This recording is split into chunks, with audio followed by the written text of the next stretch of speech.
Dalam acara itu, calon presiden nomor urut 1 Anies Baswedan berkomitmen untuk mengembalikan marwah KPK. Salah satu upaya berantas korupsi versi Anies adalah dengan memiskinkan koruptor. Perlunya kita menuntaskan undang-undang atau RUU perampasan aset. Koruptor harus dimiskinkan, tidak ada pilihan lain. Tadi disampaikan tentang Corruption Perception Index yang menurun, SPI, IPAK yang tadi ditunjukkan, kami melihat ada problem yang amat serius di dalam kepercayaan publik terhadap pemberantasan korupsi. Yang itu juga tercermin. Bulan lalu ada survei CSIS terhadap lembaga-lembaga pemerintahan, dan di antara lembaga pemerintahan paling rendah kepercayaan adalah DPR, dan di atas DPR adalah KPK. Justru KPK bukan lembaga yang paling dipercaya, tapi termasuk lembaga yang paling rendah kepercayaannya. Karena itu kami ke depan berkomitmen untuk bisa melaksanakan beberapa hal.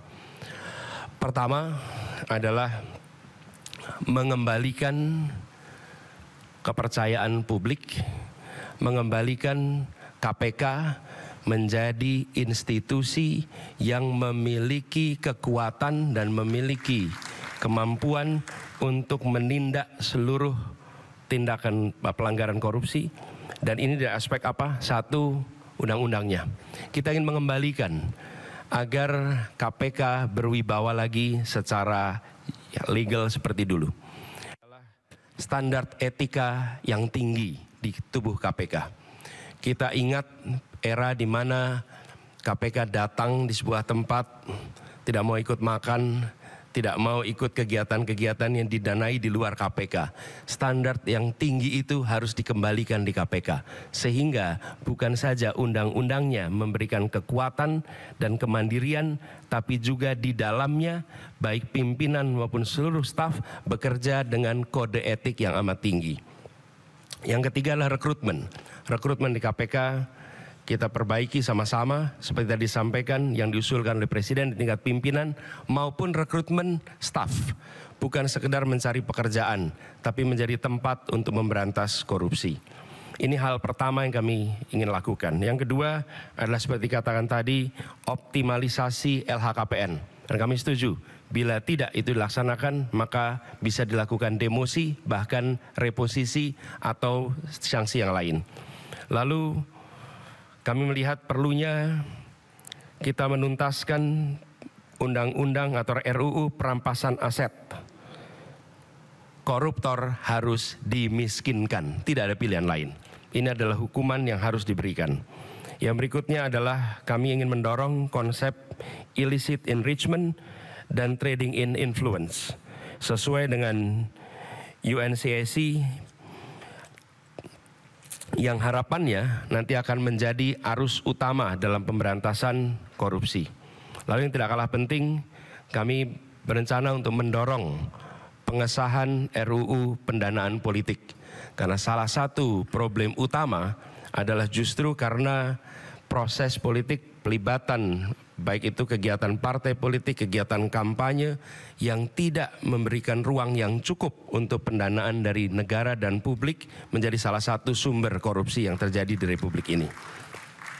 Kemudian kita berencana untuk memberikan hadiah yang layak bagi pemburu koruptor, sehingga yang memburu koruptor bukan hanya aparatur dari KPK, kepolisian, dan kejaksaan, tapi semua pihak yang ikut melaporkan, memburu, mereka mendapatkan reward yang setara. Ini adalah komitmen kami terkait dengan pemberantasan korupsinya. Yang berikutnya adalah terkait dengan sektor-sektor utamanya. Pemberantasan korupsi harus diselesaikan di semua sektor. Tapi kami melihat ada beberapa sektor utama yang harus diawalkan. Pertama adalah aspek pendapatan negara. Kami melihat penting sekali adalah aspek ini dilakukan tindakan yang serius. Pajak, cukai, PNBP. Kemudian sektor sumber daya alam khususnya dan sumber daya laut. Yang ketiga adalah sektor pangan. Karena korupsi di sektor ini berdampak amat besar kepada kesejahteraan seluruh rakyat Indonesia. Yang berikutnya adalah Yang ketiga, sektor layanan dasar, pendidikan, kesehatan, infrastruktur, ini memiliki efek yang amat besar pada kualitas pendidikan, kualitas pelayanan kesehatan, bahkan kualitas perekonomian karena infrastruktur yang terganggu oleh praktek-praktek korupsi. Berikutnya adalah bisnis ilegal, judi, narkoba, dan lain-lain. Inilah sektor-sektor utama yang dalam hemat kami perlu menjadi perhatian di dalam pemberantasan korupsi. Jadi Bapak Ibu sekalian yang kami hormati, kami berkomitmen bukan sekedar karena saat ini dalam tanggung jawab untuk menjadi calon presiden, calon wakil presiden, dan dimintai komitmennya di KPK. Perlu kami sampaikan bahwa komitmen kami untuk memerangi korupsi sudah dimulai sejak zaman dulu. Zaman mahasiswa aktif untuk memerangi praktek-praktek korupsi di era KKN merajalela.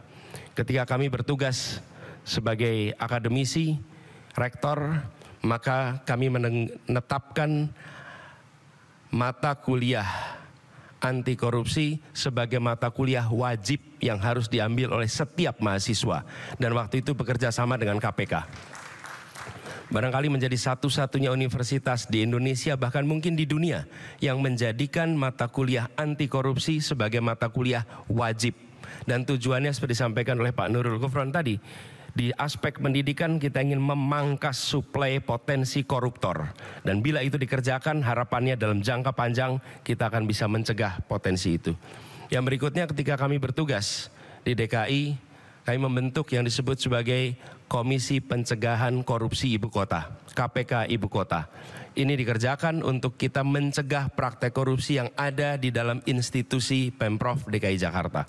Jadi Bapak Ibu sekalian kami hormati, soal ini adalah soal serius, bukan soal untuk main-main, bukan soal untuk guyonan. Ini adalah persoalan korupsi yang amat mendasar harus dibereskan. Dan kami tegaskan bahwa komitmen yang kami sampaikan di sini adalah komitmen kami melanjutkan apa yang sudah kami kerjakan selama ini. Bukan semata-mata karena ditugasi menjadi pasangan calon presiden, tapi ini adalah komitmen lama yang akan kami teruskan. Dan insya Allah ketika kami ditugaskan, maka integritas menjadi faktor nomor satu dalam penentuan pribadi-pribadi di pemerintahan. Termasuk ketika penyusunan kabinet, dalam penyusunan pimpinan-pimpinan lembaga, termasuk dalam mengusulkan nama-nama menjadi anggota KPK, pimpinan KPK. Ini semua bagian dari komitmen kita untuk mengembalikan agar kepercayaan rakyat pada pemimpin, kepercayaan rakyat kepada pemerintahan bisa pulih kembali. Dan dengan kepercayaan itu kami yakin Indonesia akan bisa meraih semua yang dijanjikan oleh kemerdekaan. Seperti yang disampaikan tadi, 4 hal itu hanya akan bisa tercapai apabila kita memiliki komitmen untuk menjunjung tinggi integritas, kompetensi. Dan inilah komitmen yang kami berikan kepada seluruh rakyat Indonesia melalui forum yang terhormat pada malam hari ini. Terima kasih. Assalamualaikum warahmatullahi wabarakatuh.